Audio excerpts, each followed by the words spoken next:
Have you ever wondered why anxiety, stress, and depression seem to increase when life feels disconnected and stagnant? Interestingly, the answer can be understood through a process from physics, the second law of thermodynamics. ভাবছেন তো depression আর mental হেলথের সাথে ফিজিক্সের কি connection? Well, physics actually has the perfect formula to explain your mental chaos. থার্মোডাইনামিক্সে একটা বড় নিয়ম আছে যাকে বলে এন্ট্রপি। সিম্পল ভাষায় এটার মানে হলো কেওস বা বিশৃঙ্খলা। একটা ঘর গোছাতে এনার্জি লাগে, কিন্তু ঘরটা নোংরা বা অগোছালো হতে কোনো এনার্জি লাগে না, ওটা এমনিই হয়ে যায়। That natural messiness is entropy.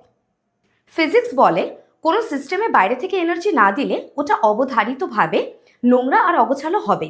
Just like your room gets messy on its own. আমাদের ব্রেনটাও ঠিক এইরকম। We are constantly feeding it inputs like nonstop reels, toxic news, overthinking আর ডিজিটাল ক্লাটার। ফলাফল high mental entropy.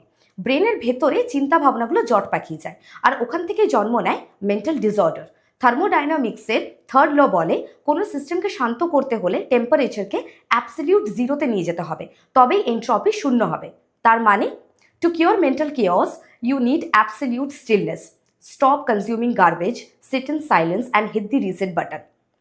Next time you feel overwhelmed, remember to lower your mental entropy. কতটা logical মনে হলে share it with someone who is overthinking right now and follow for more. Thank you.